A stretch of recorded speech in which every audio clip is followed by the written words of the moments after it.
welcome to another coffee tasting. I'm your host, Aaron Taylor, and this morning we are going to be tasting Guatemala Huehuetenango. I personally have been anticipating this coffee tasting. I love Latin American coffees. I love the milk chocolate notes that you traditionally get, or sometimes the dark chocolate with this one that we'll be experiencing. With the caramelized sweetness, that's just my typically favorite brew of coffee. So I'm really excited for this particular blend.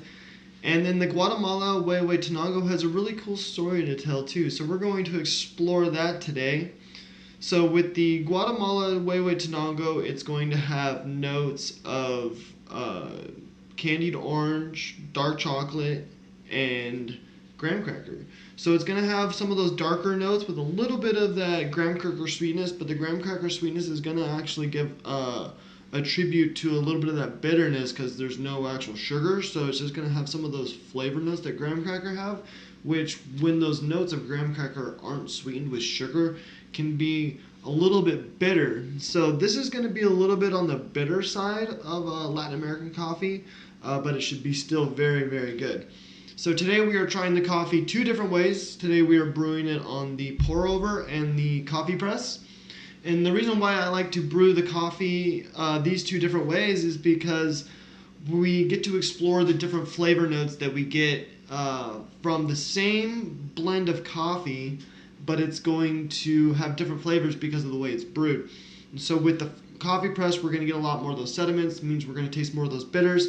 While with the pour over, we're going to get more of those, the candied orange flavor. So we're going to get a little bit more of those citric flavors coming through. And so with our small lot coffees, it's very important to highlight those different flavors that you get because they're small lot coffees. When you get like a core bag of coffee that comes from the entire region of Guatemala, you're going to have a whole bunch of different flavors jam-packed in the bag that you're not going to really be able to tell the different flavors apart from. But with the small lot coffees, we're going to get specific flavors that are adherent from the land that it comes from. So whether or not they grow fruits and stuff or herbs and spices in the general vicinity, that's going to impact the flavor of the coffee because a lot of that stuff makes its way back into the ground to make future fertile soil. And so what goes back into the ground is going to impact the flavor of the coffee. And when you get small lot coffees like this, you're going to really get those flavors that are born from that region. And so that's important to say. Another important part about small lot coffee is the fact that a lot of them have their own processing plants where they wash their beans on site, and that allows them to bypass the middleman in the processing of beans. So what that means is that Starbucks is sourcing the beans directly from the farmers, and so the farmers are able to make more money. So that's another important part about small lot coffee. So we have distinct flavor from the region that the small lot coffees come from, and then we also have the importance of fair trade and farmers being paid the money that they should be paid. So with this particular coffee, I'm going to guess, I don't know yet, but I'm going to guess that I'm going to like the French press more, just because this is going to be a lighter roast coffee than the rest of the ones that we've tried. And when I get a light roast coffee, I tend to lean more towards the French press because it gives a little bit more of a bolder flavor, darker flavor. But the darker flavor that I'm looking for with those milk chocolate notes and the caramely sweetness. I'm not a big fan of the earthy, woodsy notes that you get from like Sumatra. And I'm not a big fan of the bright, fruity notes and citrus notes that you get from African coffees. So my favorite region of coffee is the Latin American coffee. So that's why I'm excited to try the Guatemala Huehuetenango.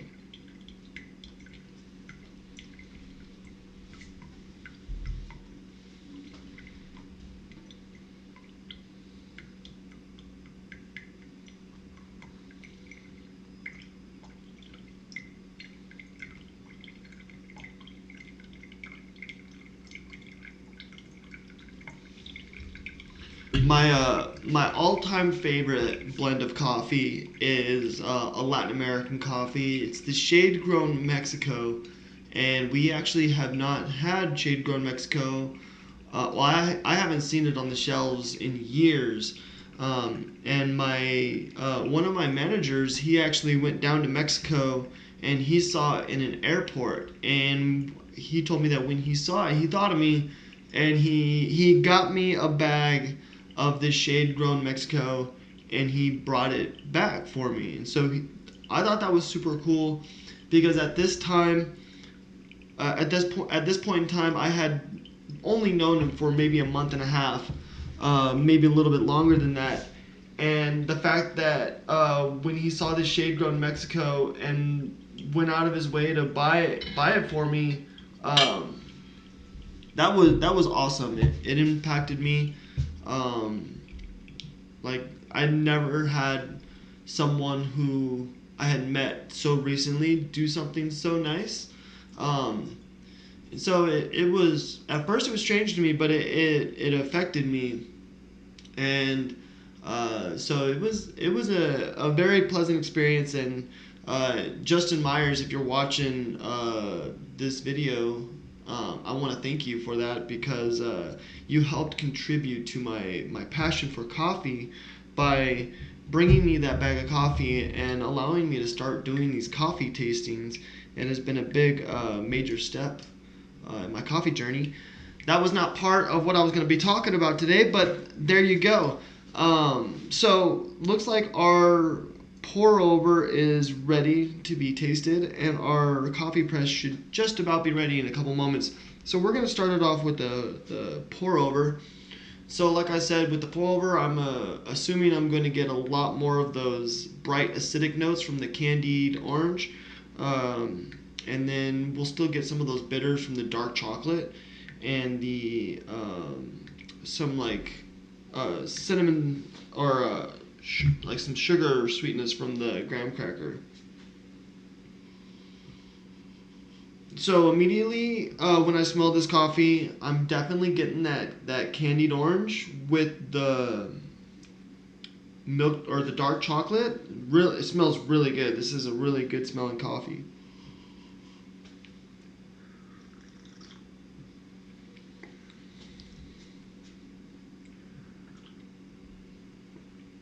Okay, so I'm definitely getting that candied orange, bright acidity on the sides of my tongue, but it's not overwhelming. And then I'm definitely getting that dark chocolate mouthfeel towards the center of my tongue with that graham cracker sweetness. This is a really good cup of coffee. It's very similar to one of the other ones I tried a couple weeks ago, where it almost tasted like M&M's. This one is not so... not as chocolatey, but it's up there. This has got some really deep chocolate notes. Really, really good. It washes over your tongue. And then what's nice is, now that I've kind of let my palate clear, I'm just getting that slight dark chocolate wash over my tongue that kind of lingers, but it's not too strong. It's just kind of there. It's just sitting on my tongue, just waving hello.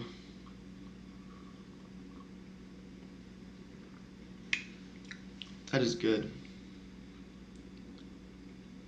If you guys are returning to the live stream, thank you guys for tuning into the live stream, and just returning and checking this out and sharing my passion of coffee. And if you guys are new to the live stream, welcome. I hope you guys are enjoying the coffee tasting so far. And if you guys haven't had a chance, go ahead and support this channel by hitting the like and subscribe button, and hit that bell notification if you guys want to get any notifications for whenever I go live. That would be awesome. It would be greatly appreciated, and really support this channel so that I can continue to do so in unforeseen events. So let's go get this French press going.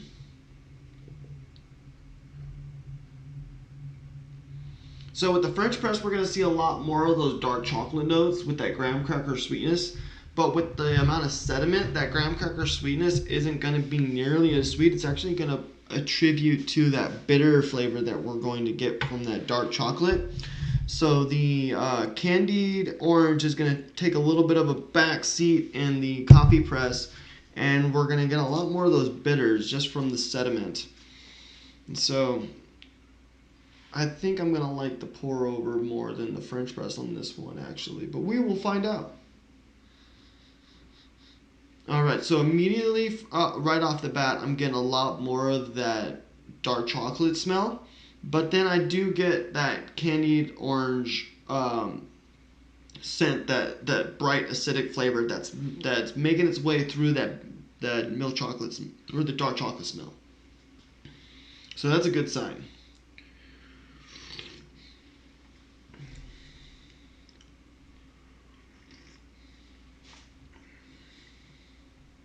Wow.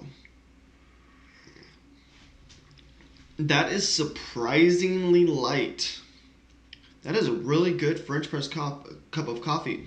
The only difference between the French press and the pour over right now is the lingering effects. So right now I'm getting a lot more of that bitter dark chocolate flavor that's impacting my tongue right now. So now that my palate is clear, I would expect most of the flavor to go away. But right now in the center of my tongue, I've got that bitter dark flavor that's just sitting there. It's almost overpowering, but it's not nearly as intense as some coffees would be if you get like that roasty woodsy flavor and it's impacting the tongue and you kind of like need something to wash it down. With this, it's doable. It's actually kind of like a nice dark bitter flavor. And then you get that if you keep sipping on the coffee, then you get that bright acidic complement of the candied orange from the initial sip.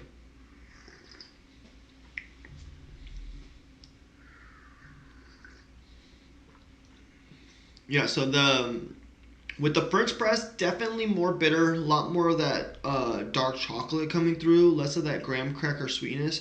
Well, so the graham cracker sweetness isn't so sweet anymore. So that's what's going on is like the with the amount of sediment that's going on, the bitters of the graham cracker flavor is going to impact the bitters of the dark chocolate flavor.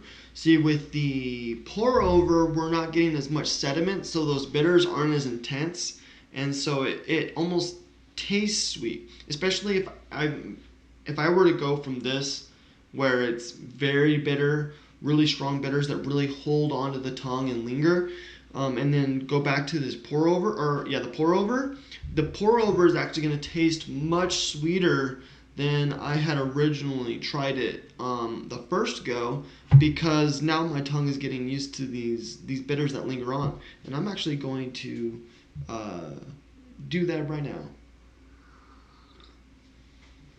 All right, so we've got those dark bitters that like to hold on really strong. You get that slight acidic bite in the very first sip of the French press, but that those bitters take over immediately. Um, they pretty much just push that bright acidity out, and they're just like, this is our turf.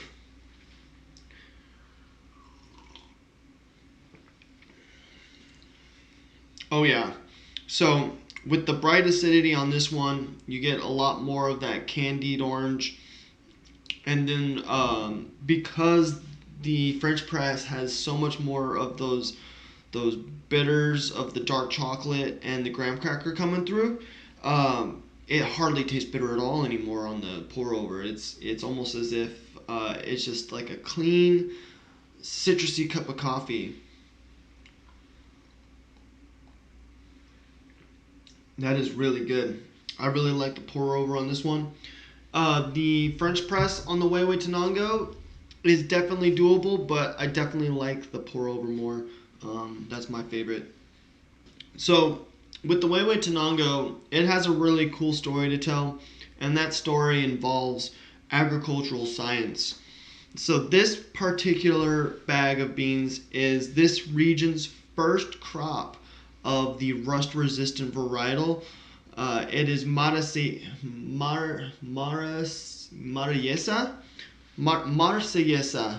is the name of the varietal of this blend of beans. And so what this is it's a blend of the Arabica beans and Robusto beans. And so typically when Starbucks sells beans, they sell just Arabica beans, which is grown at a higher elevation, higher quality beans. But because they grow at a higher elevation, they typically see like a colder climate. But because with global warming and weather changes and stuff like that, they're starting to see warmer weather, and with this warmer weather comes diseases. And so there's this disease called the rust disease that is impacting a lot of farmers in Latin America and other parts of the world as well. But right now it's impacting Latin America so big where entire families are losing out on farms.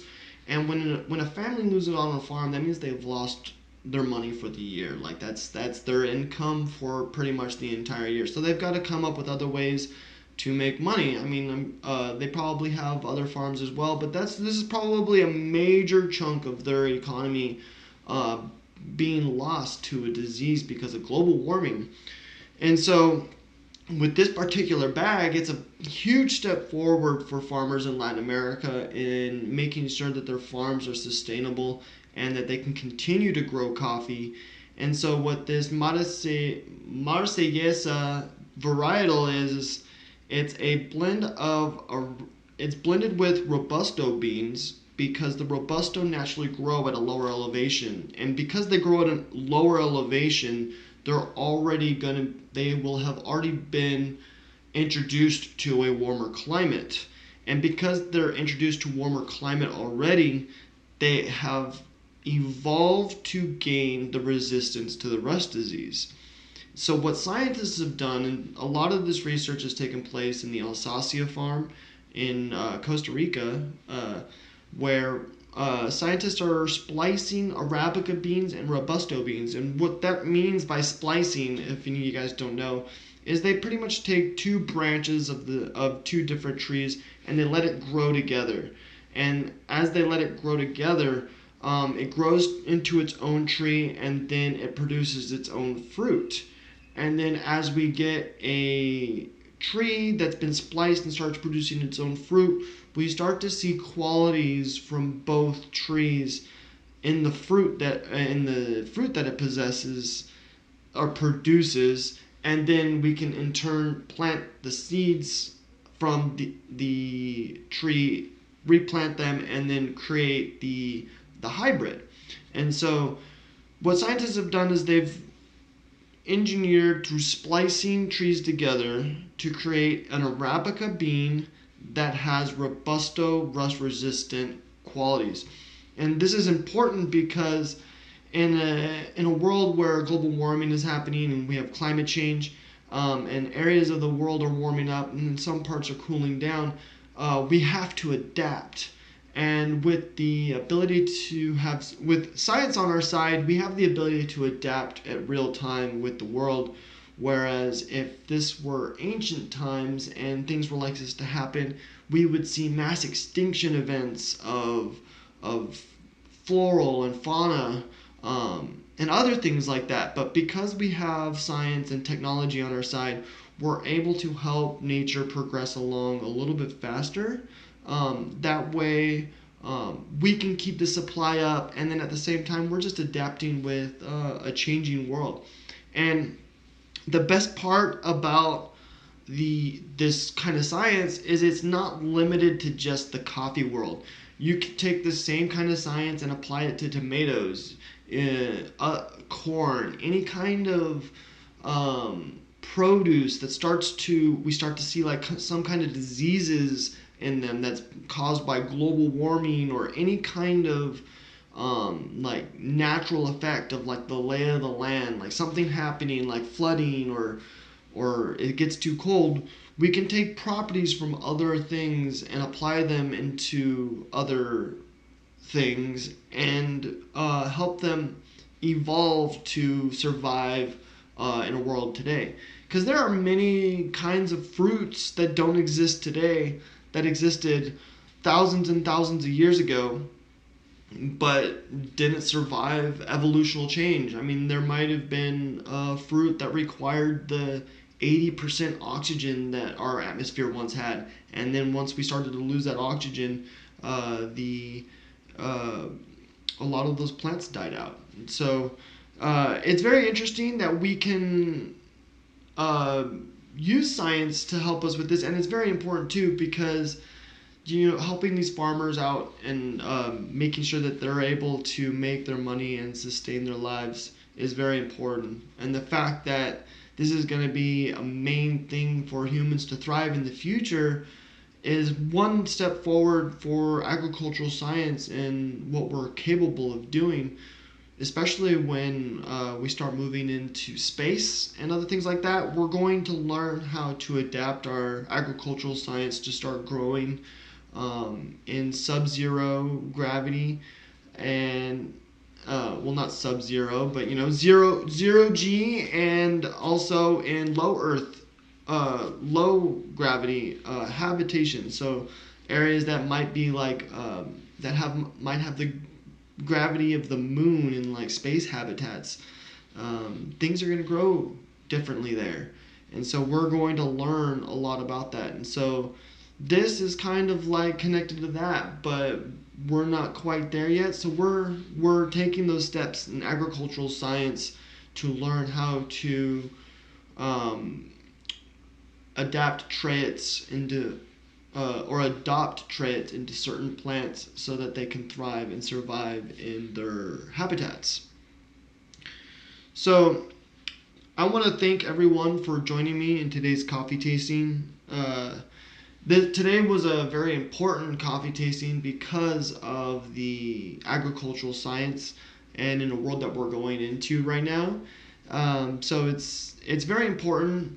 And then another thing, this is the very first very first crop of this rust-resistant tree, and Starbucks is made an initiative to deliver over 100,000 coffee trees to farmers in Latin America through its initiative of selling bags of coffee in their stores, and for every bag they're supplying trees to Latin American farmers so that they can have sustainable farms in a changing landscape and in a changing environment.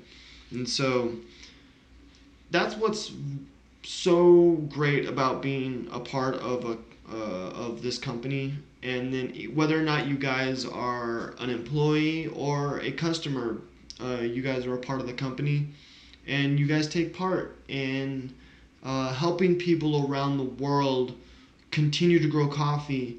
And by allowing them to continue to grow coffee, they are making the money that they need to live. And you know that they're making the money that they need to live because Starbucks is also dedicated to fair trade and making sure that their farmers, each and every one of their farmers, are receiving that fair wage and are properly being paid for their work. And so just by being part of the company, you impact other people around the world, whether you're a customer or a barista. And I want to thank all you guys for being a part of it. And the only way you guys would know that you're a part of it is by joining me with these live streams. So thanks again, everyone, for joining me on today's live stream. I will see you this Friday when we'll be doing another coffee tasting of the this month's highlighted coffee. We're going to be tasting the Cafe Verona. If you guys have not seen any of my previous live stream videos, go ahead and click on this link down below. Those will be a list of all my coffee tastings that I've done in the past couple weeks. And then this link right up here is just a video that YouTube thinks that you might like. Thanks again, everyone, for joining. Have a great day.